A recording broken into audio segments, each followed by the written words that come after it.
तक कोई डाउट है किसी को? उन्होंने करके देखा के तो देखा, से कोई दिमाग नहीं लगा के देखा उसमें। कंपोनेंट बचा हुआ है जो भी हमने is a framework component responsible for can be generated technologies free marker etcetera. मैंने आपको स्टार्टिंग में बताया था, अपने आप को किसी एक प्रेजेंटेशन टेक्नोलॉजी के साथ कन्फाइन नहीं करता है। आज की डेट में जितनी भी प्रेजेंटेशन टेक्नोलॉजी अवेलेबल हैं जो मार्केट में यूज होती हैं, उन सबको स्टर्ट सपोर्ट करता है। स्टर्ट्स को एक्सटेंसिबल बनाया गया है। कल को अगर कोई नई प्रेजेंटेशन टेक्नोलॉजी आती है, डेट किया जा सकता है। अब वो सारी चीज रिजल्ट की वजह से possible. Functionality of a result is defined by the framework in a technology independent manner with the help of an interface named result R capital रहेगा। Each presentation technology which is supported by the framework and implementation of the result interface is provided सबसे पहले component identify किया गया। View generate करने के लिए हमारे पास result नाम का एक कंपोनेंट होगा। फिर वो कंपोनेंट क्या करेगा, हम उसके साथ कैसे इंटरेक्ट करेंगे, उस चीज के लिए एक रिजल्ट नाम का इंटरफेस बनाया गया जिसमें एक मेथड रख दिया गया। हर एक रिजल्ट के पास वही मेथड होगा। हर एक रिजल्ट में उस मेथड की इंप्लीमेंटेशन अलग अलग होगी। जेएसपी को ध्यान में रख के रिजल्ट इंटरफेस की अलग इंप्लीमेंटेशन दी गई है। वेलोसिटी के लिए अलग, के लिए अलग, अजेक्स के लिए अलग, प्री मार्कर के लिए अलग। जितनी प्रेजेंटेशन टेक्नोलॉजी है उन सब के लिए रिजल्ट डिफाइन किए गए हैं। कल को अगर कोई नई टेक्नोलॉजी आती है तो क्या करना पड़ेगा, रिजल्ट इंटरफेस की एक और इंप्लीमेंटेशन देनी पड़ेगी, जोड़ना पड़ेगा। वो रिजल्ट यूज होना से वो बात समझ आती है। जो रिजल्ट इंटरफेस है उसमें क्या मेथड है। Result interface provides following method. Execute नाम का मेथड आपको दिया गया है रिजल्ट इंटरफेस में। हर एक रिजल्ट के पास ये मेथड होगा। एक्शन के पास भी एग्जीक्यूट नाम का मेथड होता है, रिजल्ट के पास भी एग्जीक्यूट नाम का मेथड होता है, लेकिन दोनों के सिग्नेचर अलग अलग है। एक्शन के पास जो एग्जीक्यूट मेथड होता है उसमें कोई पैरामीटर नहीं होता। मेथड की रिटर्न टाइप वॉइड है, इसमें एक्शन इन्वोकेशन का रेफरेंस अवेलेबल करा है। Each class which implements result interface must provide public static final data member by the name default underscore param of this data member by action invocation to identify the setter method। अब क्या rule है वो एक diagram से अभी समझेंगे, लिखेंगे next line से। Following diagram describes the working of a result in A request processing. Note नहीं करना है अभी। टोटल डायग्राम में रिजल्ट कहाँ फिट होता है वो मैं आपको बता चुका। अब हम एक पार्शियल डायग्राम ले रहे हैं जिसमें केवल रिजल्ट की वर्किंग समझेंगे। कल तक जितनी बात आपको सिखाई गई है उससे आपको इतना पता है, एक्शन इन्वोकेशन के पास या तो एक्शन से या फिर किसी इंटरसेप्टर से कोई एक स्ट्रिंग आ सकती है। जैसे ही एक्शन इन्वोकेशन के पास कोई एक स्ट्रिंग आती है उसे क्या करना होता है, उसे रिजल्ट को इन्वोक कराना होता है। रिजल्ट को बताना होता है कि आप इस पर्टिकुलर जेएसपी को या इस वेलोसिटी टेम्पलेट को इन्वोक करा दो। अब मान के चलते ही हमारे पास एक व्यू कंपोनेंट है। प्रॉब्लम समझते हैं, फिर उसका क्या सॉल्यूशन दिया गया वो समझेंगे। अभी तक हमने जो भी एग्जांपल लिए उनमें हमने जेएसपी का यूज किया है। अब जरूरी नहीं कि हम केवल जेएसपी का यूज करें, हम जेएसपी का यूज कर सकते हैं, वेलोसिटी का यूज कर सकते हैं, प्री मार्कर का यूज कर सकते हैं, एक्सेसिबिलिटी का यूज कर सकते हैं, टाइल्स का यूज कर सकते हैं, और भी बहुत सारी प्रेजेंटेशन टेक्नोलॉजी है जिनका यूज कर सकते हैं। ये मेरे पास कोई एक पेज है जिसे ये पता है कि एंड यूजर के लिए व्यू कैसे जनरेट करना है। इसकी जिम्मेदारी है कि इसे ये पेज इन्वोक कराना है। समस्या ये है, इस पेज का यूआरएल रिजल्ट नहीं जानता है। पेज का यूआरएल किसे पता होगा, एक्शन इन्वोकेशन को, क्योंकि स्ट्रिंग उसके पास आई होगी। उस स्ट्रिंग से हमने किस पेज को मैप कराया हुआ है ये जानता है। अब इसे सबसे पहले क्या करना होगा, पेज का यूआरएल इसे बताना होगा। उसके बाद इसके ऊपर एग्जीक्यूट मेथड कॉल करना होगा ताकि ये उस पेज को इन्वोक करा सके। एग्जीक्यूट मेथड से पता चलता है कि पेज इन्वोक होना, बात समझ आ रही है, लेकिन उससे पहले पेज बताना पड़ेगा। उसके लिए यहाँ पर दो मेथड होने चाहिए। मान के चलते हैं एक मेथड होता सेट पेज यूआरएल, दूसरा मेथड होता एग्जीक्यूट। तो पहले ये उसके ऊपर मेथड कॉल करता सेट पेज यूआरएल, उसके थ्रू से पेज यूआरएल बता देता। उसके बाद एग्जीक्यूट मेथड कॉल करता तो ये उस पेज को इन्वोक करा देता। दिक्कत क्या है इस अप्रोच में, यहाँ दो मेथड क्यों नहीं रखे गए, मेरी बात समझ में आ रही है क्या कह रहा हूँ मैं। इसे ये पता है कि इस पेज को इन्वोक कराना, लेकिन इन्वोक उसे करना है। पहले इसे पेज का यूआरएल बताना पड़ेगा, फिर उससे कहना पड़ेगा अब आप इसे इन्वोक करो। कितने मेथड होने चाहिए? 2। इंटरफेस में मेथड कितने बताए गए आपको? 1। अब 2 क्यों नहीं रखे गए वो समझते हैं। मैंने यहाँ जानबूझ के इतनी सारी चीजें लिखी हैं। हर एक प्रेजेंटेशन टेक्नोलॉजी की टर्मिनोलॉजी अलग होती है। टर्मिनोलॉजी समझते हैं? वहां पर अलग अलग वर्ड्स यूज होते हैं एक ही मीनिंग में। जेएसपी में फाइल बनाते हैं उसे हम कहते हैं पेज। वेलोसिटी में टेम्पलेट्स बनाए जाते हैं। एक्सएमएल में, एक्सएसएलटी में जो चीज बनाते हैं, जो फाइल बनाते हैं, उन्हें सीट्स कहा जाता है। टाइल्स में उसी चीज को डेफिनेशन कहा जाता है। अब एक जेएसपी के प्रोग्रामर के हिसाब से मेथड होना चाहिए सेट पेज या सेट पेज यूआरएल। उसे बिल्कुल समझ में आएगा कि क्या करना है। लेकिन जिसे वेलोसिटी आती होगी उसके हिसाब से पेज की सेंस ही नहीं बनती। उसके हिसाब से मेथड क्या होना चाहिए? Set template.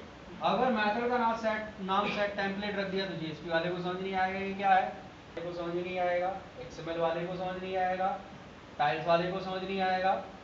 अब इतने सारे मेथड तो हम नहीं रख सकते।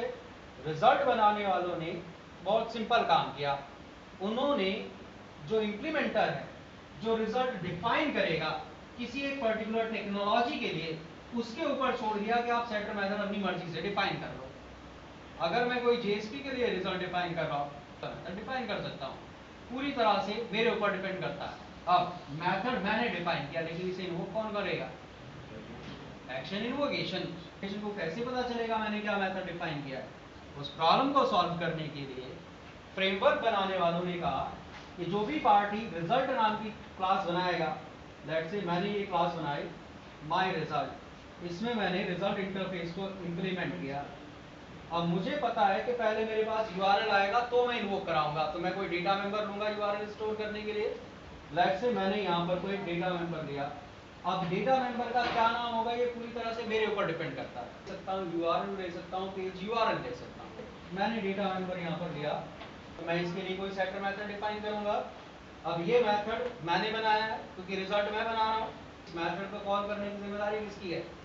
एक्शन इन्वोकेशन की। एक्शन इन्वोकेशन को पता चल जाए कि मैंने किस नाम से मेथड बनाया है, उसके लिए मैं यहाँ पर एक public static final string type का डेटा मेंबर लूंगा जिसका नाम फिक्स कर दिया गया डिफॉल्ट अंडरस्कोर। इसमें मैं अपने डेटा मेंबर का नाम बताऊंगा मैंने किस नाम का डेटा मेंबर रखा है। जावा बीन की अगर हम कन्वेंशन फॉलो करें, जो डेटा मेंबर का नाम होगा सेटर मेथड भी वही होगा। अगर ये पेज है तो मेथड क्या होगा? Set page. अगर ये यूआरएल है तो सेट यूआरएल। अगर ये टेम्पलेट है तो बात समझ आती है? अब अगर मेरी क्लास इस तरह से डिफाइंड है तो क्या होगा वो देखते हैं। जैसी एक्शन इन्वोकेशन को कोई स्ट्रिंग मिलेगी, आपने रिजल्ट पहले से बता के रखा होगा, एक्शन इन्वोकेशन को उस रिजल्ट का रेफरेंस अवेलेबल करा दिया जाएगा। एक्शन इन्वोकेशन उस पर्टिकुलर रिजल्ट के default underscore from data member की वैल्यू रीड कर लेगा। अब अगर हम अज्यूम करें कि हमारी इस क्लास का ऑब्जेक्ट है वो, डिफॉल्ट अंडरस्कोर फ्रॉम से क्या मिलेगा? पेज। इसे पता चल जाएगा मेथड क्या होना चाहिए? Set page. वो सेटर मेथड जो अभी अभी आइडेंटिफाई किया गया था वो कॉल किया जाएगा और उस मेथड में पैरामीटर में पेज का यूआरएल रिजल्ट को दे दिया जाएगा। ये मेथड कॉल करके इसे बता दिया, अब इसे पता चल गया कौन सा पेज इन्वोक कराना है।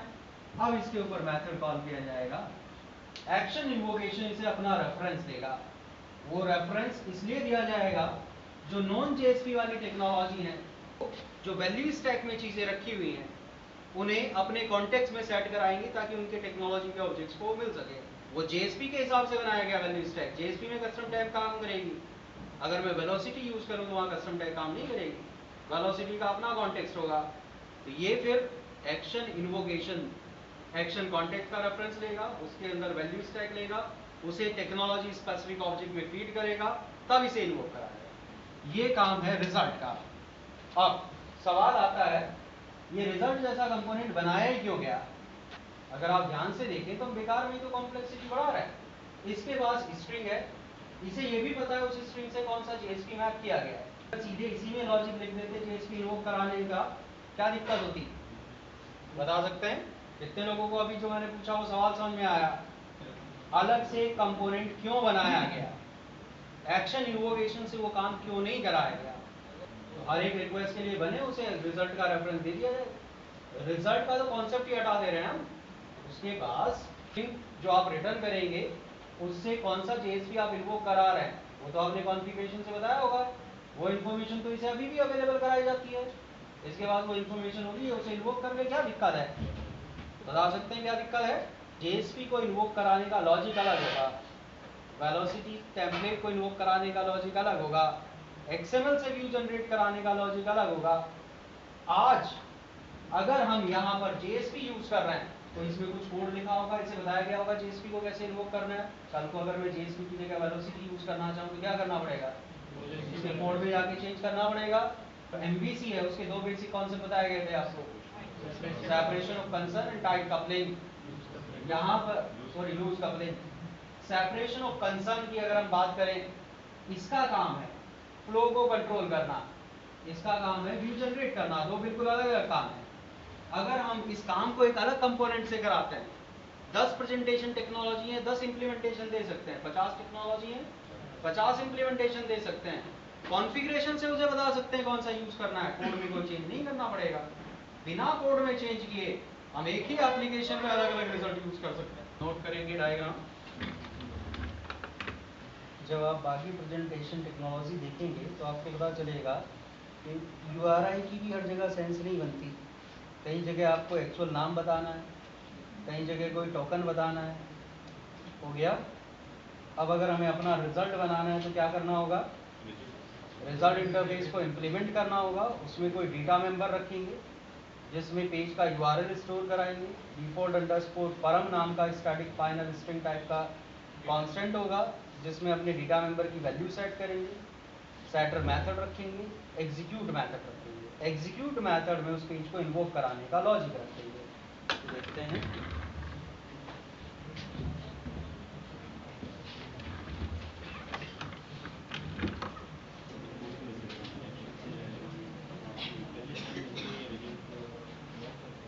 ये था ना,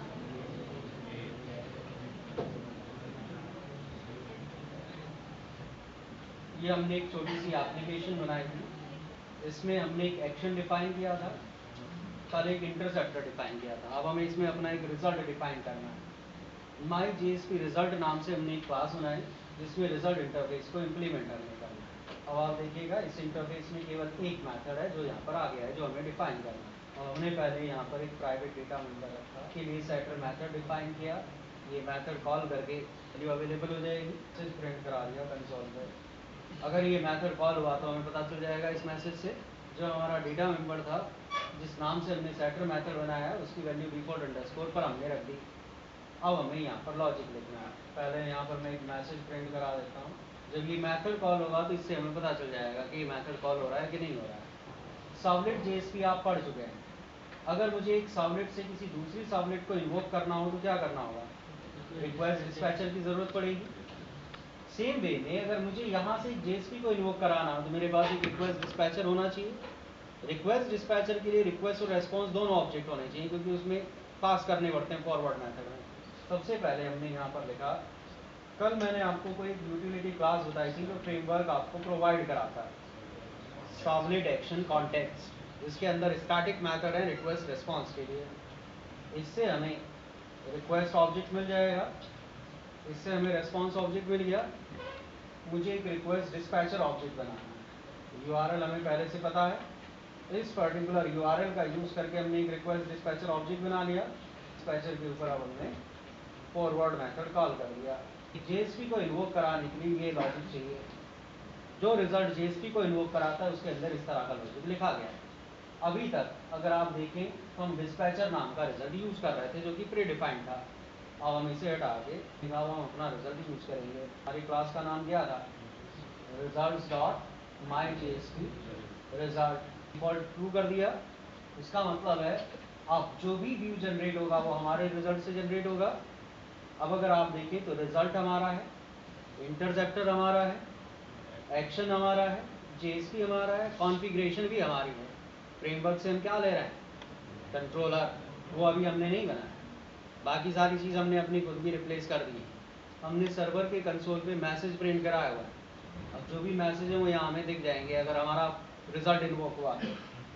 action is invoke, message is ABC, result.jsp is set in my.jsp result. My.jsp result is asked to invoke result.jsp. Sequence से पता चल गया किस सीक्वेंस में काम हुआ, पहले सेटर मेथड कॉल हुआ, उसके बाद एग्जीक्यूट मेथड कॉल हुआ। ऐसे ही बताया गया था आपको डायग्राम में, समझ आया कुछ? रिजल्ट की वर्किंग हमें तब तक समझ नहीं आएगी जब तक हम एक ही टेक्नोलॉजी यूज़ करते रहें। अगर मैं JSP यूज़ करता रहूँ तो कभी पता नहीं चलेगा। ज़रूरी नहीं कि हम केवल JSP यूज़ करें, हम JSP के अलावा दूसरी प्रेजेंटेशन टेक्नोलॉजी भी यूज़ कर सकते हैं। यहाँ पर मैं इसी प्रोग्राम में वेलोसिटी यूज़ करके आपको दिखाता हूँ, तब दोनों चीज़ के एक साथ कंपेयर करेंगे तो आपको समझ में आएगा कि रिजल्ट जैसी चीज़ का क्या फ़ायदा है। जैसे हमने यहाँ पर JSP के लिए रिजल्ट बनाया, ऐसे ही अगर हम लाइब्रेरी में जाके देखें, स्ट्रक्ट्स डिफ़ॉल्ट पैकेज में बहुत सारे प्रीडिफाइंड रिजल्ट लिस्टेड हैं। अभी तक हम ये रिजल्ट यूज़ कर रहे थे। देखिए, फ्री मार्कर अगर हमें यूज़ करना हो तो ये रिजल्ट है, वेलोसिटी यूज़ करना है तो ये रिजल्ट है, एक्सेसिविटी यूज़ करना है तो ये रिजल्ट है, और बाकी बहुत सारे रिजल्ट हैं। अगर मुझे वेलोसिटी यूज़ करना है तो मुझे ये कॉन्फ़िगरेशन चाहिए, रिजल्ट के साथ जोड़ दिया यहाँ पर। अब मेरे पैकेज को कितने रिजल्ट की कॉन्फ़िगरेशन अवेलेबल है? अब मैं माई रिजल्ट भी यूज़ कर सकता हूँ, वेलोसिटी भी यूज़ कर सकता हूँ। बाय डिफ़ॉल्ट कौन सा यूज़ होगा? माई रिजल्ट। अगर ये यूज़ करना हो तो अलग से बताना पड़ेगा, टाइप इक्वल वेलोसिटी। सबसे पहले वेलोसिटी या कोई भी दूसरी चीज़ यूज़ करने के लिए आपके पास उसके रिजल्ट की कॉन्फ़िगरेशन होनी चाहिए, उस पर्टिकुलर टेक्नोलॉजी के हिसाब से व्यू कंपोनेंट होना चाहिए। JSP पेज तो बना के रखे हुए थे, वेलोसिटी के लिए हमारे पास कुछ नहीं है। मैं यहाँ पर वेलोसिटी में जो पेजेस बनते हैं उन्हें एक्सटेंशन दिया जाता है VM, वेलोसिटी मार्कअप। अब आपको समझ आएगा JSP से कैसे चीज़ें आसान हैं। JSP में मैंने कस्टम टैग यूज़ करी थी, ये सारी चीज़ें लिखी। वेलोसिटी में ये कुछ नहीं हमें लिखना, स्टेटस की वैल्यू आके प्रिंट हो जाएगी। कम लिखना पड़ा, ज़्यादा लिखना पड़ा? कम लिखना पड़ा। यहाँ पर मैं एक चीज़ और लिख देता हूँ, अगर रिजल्ट इस पेज से आया तो इस मैसेज से हमें पता चल जाएगा। ये मैसेज नहीं आया, इसका मतलब JSP से आ रहा है। अब हमारे पास व्यू कंपोनेंट हो गया, हमारे पास रिजल्ट की कॉन्फ़िगरेशन हो गई। अब यहाँ पर हमें मैपिंग करनी होगी, इसे मैंने कमेंट बना दिया। यहाँ पर हमने लिखा टाइप इक्वल, रिजल्ट का नाम वेलोसिटी था, यहाँ पर जो हमारा पेज है उसका नाम रिजल्ट डॉट VM था। केवल इतना करने से काम नहीं चलेगा, हमें वेलोसिटी की जार फाइल अपने प्रोजेक्ट में ऐड करनी होगी। पहले करके दिखाता हूँ। अभी ये क्लास नोट फाउंड एक्सेप्शन आपको बताएगा कि वेलोसिटी का कॉन्टेक्स्ट सेट नहीं हो रहा है। स्टड्स के साथ आपको वेलोसिटी रिजल्ट दिया गया है, लेकिन वेलोसिटी की जार फाइल नहीं दी गई। क्या कहा जा रहा है? No class def found error, ORG Apache velocity context नाम की क्लास ढूंढ रहा है ये। अब इस सारी चीज़ के लिए हमें क्या करना होगा? वेलोसिटी की जार फाइल ऐड करनी होगी, एक से ज़्यादा जार आपको ऐड करनी होगी। हमने आपको कहा था S2 जार्स नाम का फोल्डर नीचे से ले लिया आप लोगों ने। इसके अंदर बहुत सारी जार फाइल्स हैं, अभी तक हम ये 5 जार फाइल यूज़ कर रहे हैं। इसके अंदर यहाँ पर एक वेलोसिटी नाम का प्रोजेक्ट फोल्डर होगा, इसमें वेलोसिटी, वेलोसिटी टूल्स और उसकी डिपेंडेंसीज हैं। ये जार फाइल सेलेक्ट करेंगे, ये प्रोजेक्ट के लिब फोल्डर में पेस्ट कर देंगे। अब अगर आप यहाँ पर देखेंगे लाइब्रेरी में तो आ जाएंगी, लिब में ही डालेंगे। जो नई जार फाइल ऐड करी हैं उन्हें डिप्लॉयमेंट असेंबली में ऐड करा देंगे। अब लिब के अंदर ज़्यादा जार फाइल्स आ गई। This page is generated by velocity. अब मुझे वापस JSP यूज़ करना हो, क्या कोड में कहीं चेंज करना होगा? कहाँ चेंज करना पड़ेगा? कॉन्फ़िगरेशन फाइल में। जो वेलोसिटी वाला रिजल्ट है उसे कमेंट कर दें, दूसरे रिजल्ट को अनकमेंट कर दें। कमेंट कर दिया, अनकमेंट कर दिया। एक्स्ट्रा जार फाइल आपके प्रोजेक्ट में होने से कोई दिक्कत आपको नहीं होगी। दोनों रिजल्ट अलग अलग हैं, उसमें हेडर नीचे था। बात समझ आई कुछ? अब कल को मुझे अगर कोई तीसरी प्रेजेंटेशन टेक्नोलॉजी यूज़ करनी हो, क्या करना होगा? कॉन्फ़िगरेशन फाइल में उसके रिजल्ट की कॉन्फ़िगरेशन ऐड करेंगे, उसकी अगर कोई जार फाइल रिक्वायर्ड है वो ऐड करेंगे, उसके अकॉर्डिंग रिजल्ट बनाएंगे, इन कॉन्फ़िगरेशन में लिख लेंगे। कोड में कहीं कोई चेंज नहीं करना है। ये हमने अपना रिजल्ट डिफाइन किया।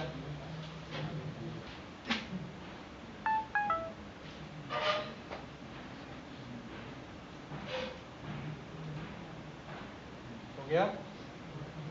हो गया? कहाँ लगा हुआ? वो आ कहाँ रहा था? आपने रिजल्ट देखा, आया कहीं वो? तो हमने कॉपी पेस्ट किया था, वो चीज़ छूट गई, उसने इग्नोर कर दिया उसे।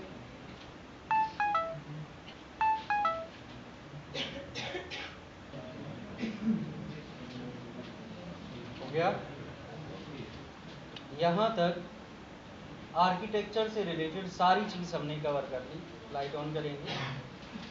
अब आपको एक रिक्वेस्ट प्रोसेसिंग में कितने काम होते हैं, किस ऑर्डर में होते हैं, वो सब समझ में आ जाना चाहिए। कोई एक्सप्लेन कर सकता है पूरा सीक्वेंस जो अभी तक आपको बताया गया है? एनीवन? अगर आपको बात समझ आई हो तो। कितने लोगों को समझ आई है बात? एक दूसरे को देख रहे हैं। समझ आ गई?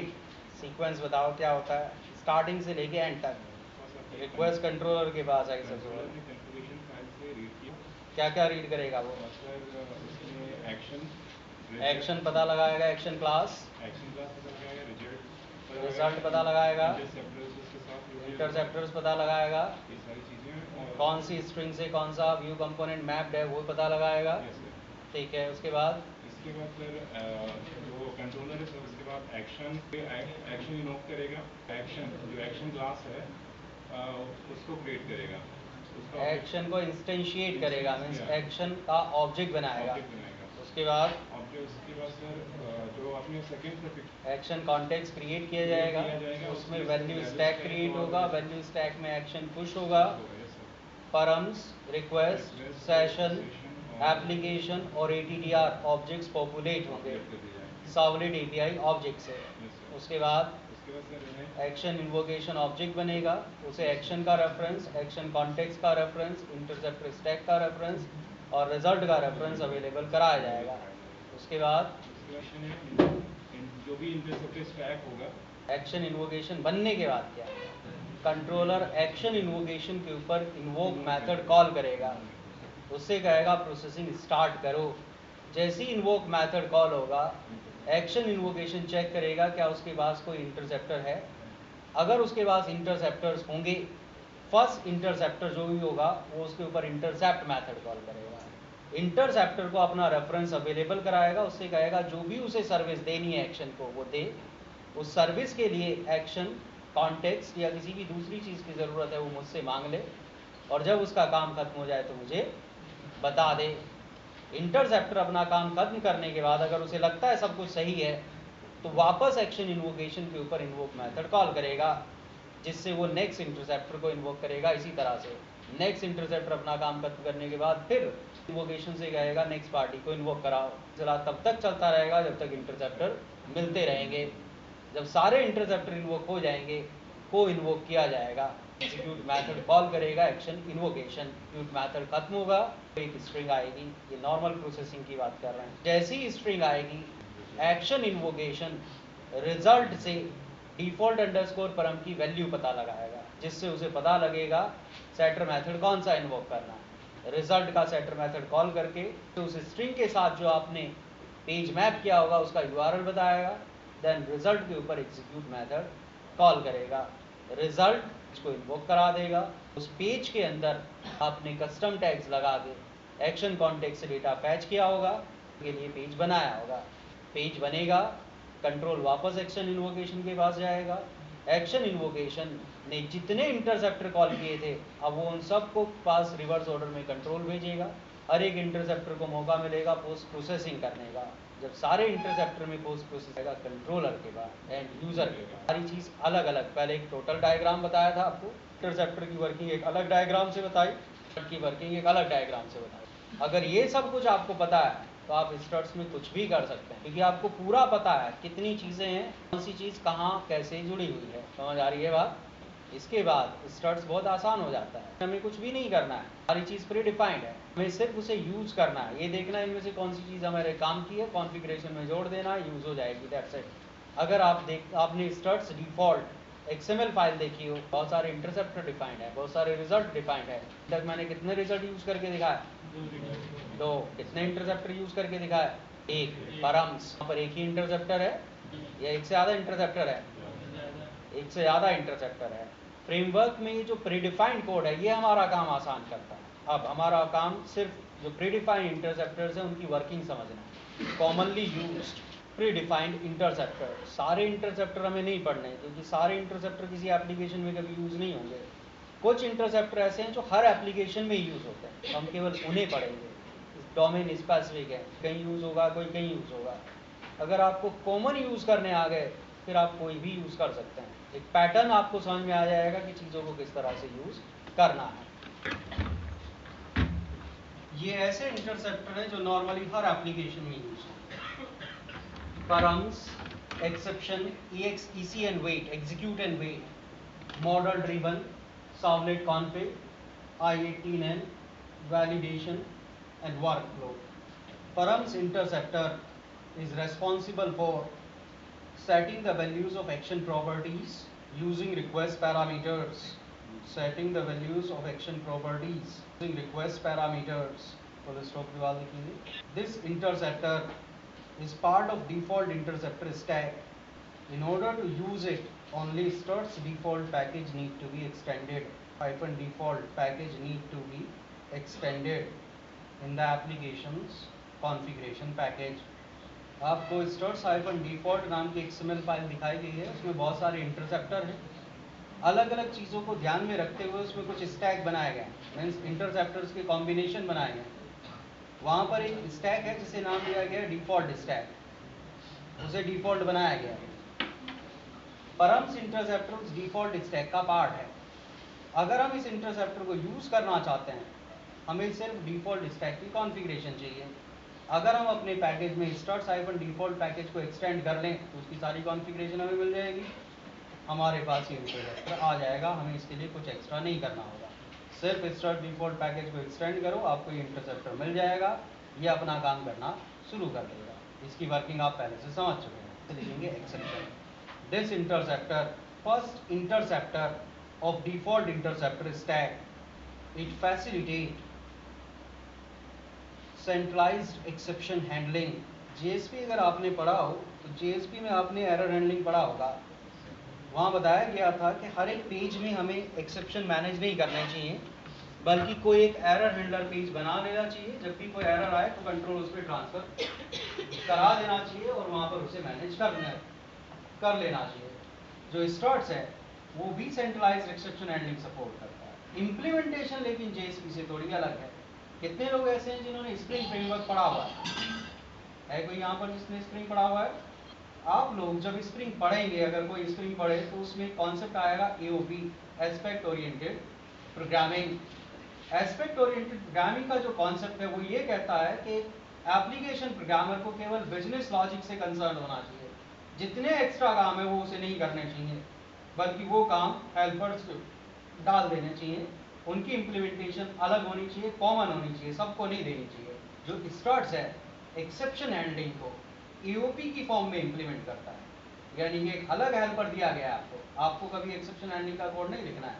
अगर आपने ध्यान दिया हो, अभी हमने रिजल्ट में एग्जीक्यूट मेथड डिफाइन किया है, उसमें क्या लिखा हुआ था? Throws exception. कल हमने इंटरसेप्टर का मेथड लिखा था, उसमें लिखा हुआ थ्रोज एक्सेप्शन। एक्शन में जो हम मेथड डिफाइन करेंगे उसमें लिखेंगे थ्रोज एक्सेप्शन। अगर कल को हम डेटाबेस जोड़े कोई डाउ डिफाइन करें तो उसमें भी हर मेथड में लिखेंगे थ्रोज एक्सेप्शन। कहीं भी हम कैच नहीं लिखेंगे। ट्राई कैच का काम केवल इस इंटरसेप्टर ने किया होगा। इंटरसेप्टर काम कैसे करता है वो हमें एक डायग्राम से समझना है। इसका कॉन्सेप्ट बहुत सिंपल है। मेरे पास अगर 4 मेथड हैं, पहले कॉन्सेप्ट समझते हैं फिर डायग्राम से बात करेंगे। A ने B को कॉल किया, B ने C को कॉल किया, C ने D को कॉल किया। अब D में अगर कोई एक्सेप्शन आता है, चेक किया जाएगा क्या यहाँ पर कोई कैच ब्लॉक है जो इसे मैनेज कर सकता है। अगर यहाँ कोई कैच ब्लॉक नहीं मिला तो क्या होगा? एक्सेप्शन प्रोपोगेट करेगा इन्वोकर के पास, यानी कि C मेथड के पास। चेक किया जाएगा क्या यहाँ पर कोई कैच ब्लॉक है। अगर यहाँ कैच ब्लॉक नहीं मिला तो प्रोपोगेट करेगा B के पास, या भी नहीं मिला तो A के पास। एक्सेप्शन जो है वो हिरार्की में चढ़ता चला जाता है, इन्वोकर के पास पहुंचता चला जाता है जहां तक उसे कैच ब्लॉक नहीं मिलता। इसी कॉन्सेप्ट को लेके ये इंटरसेप्टर बनाया गया है। आपको लिखाया गया है कि ये इंटरसेप्टर डिफॉल्ट इंटरसेप्टर स्टैक का सबसे पहला इंटरसेप्टर है, यानी कि एक्शन इन्वोकेशन को जब कंट्रोलर कहेगा प्रोसेसिंग स्टार्ट कराओ, सबसे पहले इस इंटरसेप्टर को इन्वोक करेगा। ये इंटरसेप्टर एक ट्राई ब्लॉक के अंदर से आगे वाली पार्टी को इन्वोक करा देगा। अब वो अपने से आगे वाली पार्टी को इन्वोक कराएगा, वो अपने से आगे वाली पार्टी को अब मान के चलते हैं ये एक्सेप्शन इंटरसेप्टर है, ये कोई दूसरा इंटरसेप्टर है, ये तीसरा इंटरसेप्टर है, ये कोई एक्शन है, ये कोई रिजल्ट है। अब इंटरसेप्टर में कोई एक्सेप्शन आए या इस एक्शन में आए या किसी रिजल्ट में आए, यहाँ हर जगह थ्रोज लिखा हुआ है, कहाँ जाके कैच होगा वो, समझ आ रहा है कुछ? एक जगह केवल कैच होगा, ट्राई कैच का कोड आपको नहीं लिखना है, वो यहाँ पर पहले से लिख के रखा हुआ है, उसका काम है वो सारे एक्सेप्शन मैनेज करेगा। अब आपको वो एक्सेप्शन मिलेगा कैसे, वो एक डायग्राम से समझते हैं। देखेंगे following diagram describes the working of this interceptor. दो बार ये डायग्राम इस इंटरसेप्टर की वर्किंग आपको समझाता है। रिक्वेस्ट आने पे कंट्रोलर सारे ऑब्जेक्ट बनाने के बाद एक्शन इन्वोकेशन से कहेगा प्रोसेसिंग स्टार्ट करा। हम मान के चल रहे हैं कि हमारे पास डिफॉल्ट स्टैक है, उस स्टैक का सबसे पहला इंटरसेप्टर यही है, इसे इन्वोक कराया जाएगा। इसके इंटरसेप्ट मेथड में केवल ट्राई ब्लॉक के अंदर से एक्शन इन्वोकेशन के ऊपर इन्वोक मेथड कॉल कराया गया, यानी कि ये ट्राई ब्लॉक से इससे गएगा आगे वाली पार्टी को इन्वोक कराओ, वो आगे वाली पार्टी को इन्वोक कराएगा, वो उससे अपनी आगे वाली पार्टी को इन्वोक कराएगा, अल्टीमेटली एक्शन इन्वोक हो जाएगा। अब बीच के किसी इंटरसेप्टर में या एक्शन में या फिर रिजल्ट में अगर कहीं भी एक्सेप्शन आता है तो वो अल्टीमेटली यहाँ पर कैच हो जाएगा, क्योंकि कहीं भी हमने कैच नहीं लगाया हुआ है। तो जैसी एक्सेप्शन यहाँ कैच होगा ये उसे वैल्यू स्टैक में पुश कर देगा। उसके बाद आपने कॉन्फ़िगरेशन के थ्रू बताया होगा कि किस एक्सेप्शन के केस में आप कौन सी स्ट्रिंग रिटर्न कराना चाहते हैं। जो एक्सेप्शन आया होगा उससे रिलेटेड अगर आपने कोई स्ट्रिंग मैप की है तो ये उस स्ट्रिंग को रिटर्न करा देगा एक्शन इन्वोकेशन के बाद। अब आपको पता है एक्शन इन्वोकेशन को जैसी स्ट्रिंग मिलती है क्या करता है वो रिजल्ट को इन्वोक कराएगा, उस स्ट्रिंग से जो एसोसिएटेड व्यू कंपोनेंट है उसका यूआरएल बता देगा। अगर हमने वो स्ट्रिंग एक्सेप्शन से मैप की हुई है, हमें पता है कि हमारे पास कोई एक ऐसा पेज होना चाहिए जो रिजल्ट एंड यूजर को दिखाए। एरर के केस में हमारे पास कोई एक ऐसा पेज होगा, पेज इन्वोक किया जाएगा, उस पेज में हमने वैल्यू स्टैक से एक्सेप्शन को कैच किया होगा, इस ऑब्जेक्ट में सारा डिस्क्रिप्शन रखा होगा, क्या एरर आया है, कहाँ आया। अब उसके बेस पे हम कोई पेज बना के एंड यूजर को बताएंगे। Provided the URL of mapped view component. क्या लिखा है गया आपको, क्या लिखा है गया, पूरे बात बताओ।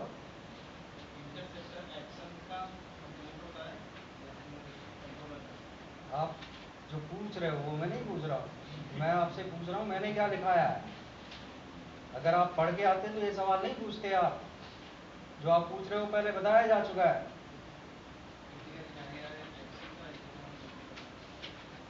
ऐसा लिखाया गया है,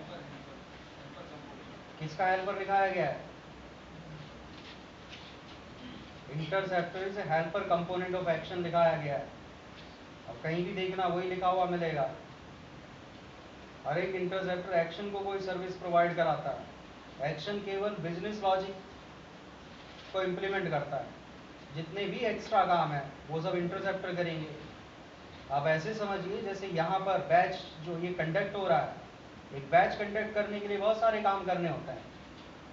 सबसे पहले रूम की सफाई होनी चाहिए, यहाँ पर लाइट एसी फैन ये सब चलने चाहिए, आपकी अटेंडेंस मार्क होनी चाहिए, किसी के अगर फीस ड्यू है तो वो ली जानी चाहिए, किसी का रजिस्ट्रेशन होना है तो वो होना चाहिए, पानी रखा जाना चाहिए, मार्कर में इंक होनी चाहिए, क्लास खत्म होने के बाद रूम बंद हो जाना चाहिए, वगैरह वगैरह। अगर ये सारे काम मैं करूं तो क्या होगा बताओ? जावा पढ़ा सकता हूं मैं? यही सोचता रहूंगा फीस किससे लेनी है, अटेंडेंस किसकी मार्क करनी है, झाड़ू कहाँ लगानी है। समझ आ रहा है? अभी तक आप एज ए प्रोग्रामर ये सारे काम करते थे। अब स्टड्स आपको कह रहा है, ये कॉन्सेप्ट वास्तव में स्प्रिंग से आया है, ये एओपी का कॉन्सेप्ट है। एओपी आपसे कहता है एज ए प्रोग्रामर आप केवल बिजनेस लॉजिक पे फोकस करो, बाकी काम एक्स्ट्रा कंपोनेंट से कराओ, हर काम के लिए कंपोनेंट रखो। अब जैसे यहाँ झाड़ू लगाने वाला आदमी अलग होगा, अटेंडेंस मार्क करने वाला आदमी अलग होगा, फीस लेने वाला अलग होगा। आप समझ आ रही है? अब लाइट चली गई तो मुझे नीचे भाग के नहीं जाना पड़ेगा कि जनरेटर चला के आता हूँ, फिर आ गई कि फिर चलो उसे बंद करके और स्विच ओवर करके आता हूँ। तो एक आदमी है जो ये सारी चीज़ को टेक केयर कर रहा है, हर काम के लिए एक आदमी है। अब रियल लाइफ में एओपी अगर हम मेंटेन करें अपनी लाइफ में पैसे लगते हैं। मैं यहाँ पर कह रहा हूँ कि मैं निश्चिंत हूँ। निश्चिंत इसलिए हूँ क्योंकि मैंने पैसे लगा के रखे हुए हैं, आदमी है मेरे पास। प्रोग्रामिंग में आप फ्री में निश्चिंत हो रहे हैं, आपको फ्री में इंटरसेप्टर दिए जा रहे हैं, जितने की जरूरत उतने यूज कर लो, बिना पैसे के यूज कर लो। समझ आ रहा है? लिखेंगे आगे, steps required exception interceptor in A stars application. ये इंटरसेप्टर भी डिफॉल्ट स्टैक का पार्ट है, लेकिन ये अपने आप कुछ नहीं करेगा, इसके लिए हमें कुछ एक्स्ट्रा काम करना पड़ेगा। फर्स्ट लिखेंगे, a view component is defined to generate result for the end user in case of error. सबसे पहले आप ये वाली चीज बनाएंगे जिसके थ्रू एंड यूजर को आप बता सकें कि क्या गड़बड़ हुई है। With the help of exception mapping element, string is associated to the exception which may occur in the processing। ये वाला स्टेप फिर कंप्लीट करेंगे। यहाँ पर लिखा गया है कि जब कोई एक्सेप्शन आएगा तो वो यहाँ कैच होगा, उसके बाद ये उसे पुश कर देगा। इसके लिए हमें कुछ नहीं करना, वो कोड उसमें पहले से लिखा गया है। लेकिन ये पुश करने के बाद एक स्ट्रिंग रिटर्न करेगा। अब इसे नहीं पता क्या स्ट्रिंग रिटर्न करनी है, वो हमें बतानी पड़ेगी। एक्सेप्शन मैपिंग एलिमेंट का यूज करेंगे कॉन्फ़िगरेशन में, ये बताने के लिए किस एक्सेप्शन के साथ हम कौन सी स्ट्रिंग रिटर्न कराना चाहते हैं। अगर हमें लगता है हमारी प्रोसेसिंग में एक एरर आ सकता है तो एक बार इसकी एंट्री करेंगे। अगर हमें लगता है 10 एक्सेप्शन आ सकते हैं तो 10 बार एंट्री करेंगे। या फिर उन सबको हम जनरल वे में मैनेज अगर करना चाहें तो एक्सेप्शन लेके एक जर्नल एंट्री कर देंगे, या थ्रोएबल लेके एक जर्नल एंट्री कर देंगे। थर्ड स्टेप लिखेंगे, view component is mapped to the exception string with the help of a result. हमने एक पेज बना लिया, हमने इंटरसेप्टर को ये बता दिया क्या स्ट्रिंग रिटर्न करानी है। अब उस स्ट्रिंग को इस पेज से जोड़ने का भी काम हमारा है।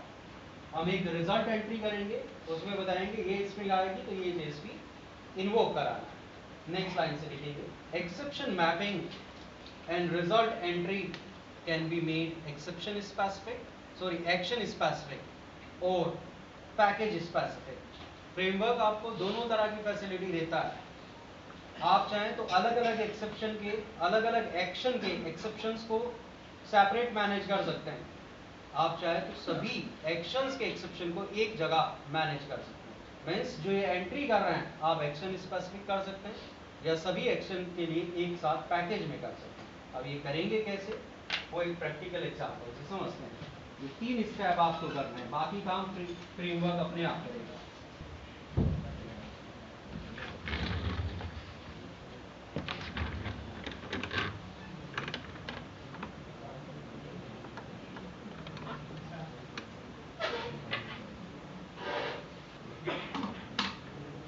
ये हमने एक जेएसपी पेज बनाया है, इससे हम 2 नंबर लेंगे। अब एरर जनरेट करने का सबसे आसान तरीका है, एक को दूसरे से डिवाइड कर लो।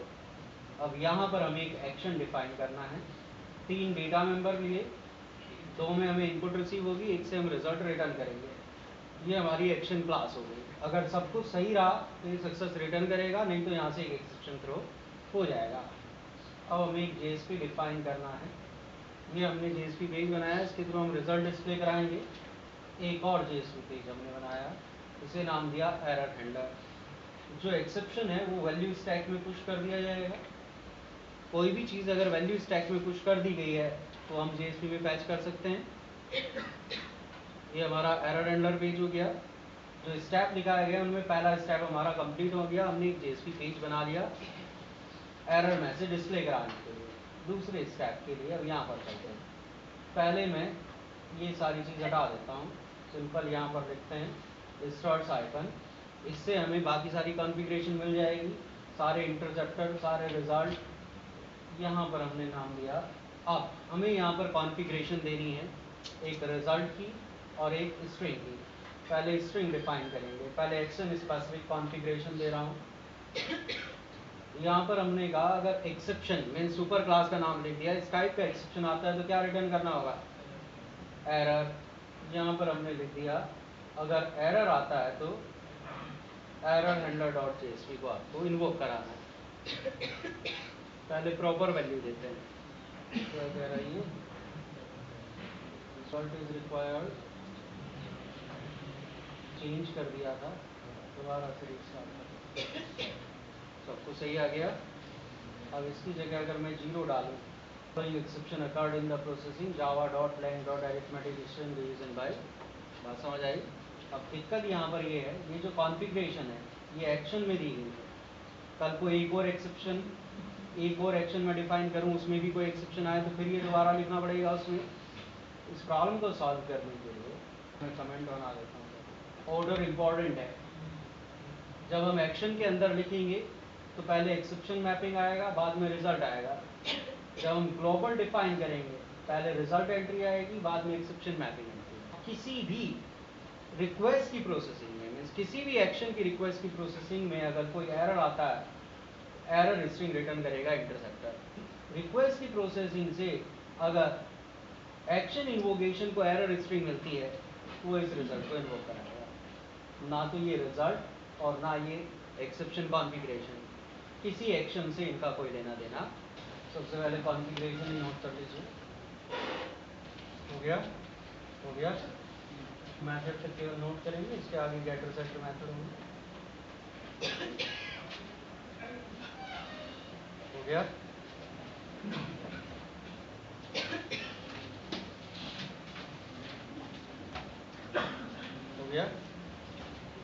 इतना करके देखिए, नेक्स्ट क्लास में यहाँ से आगे बात करेंगे।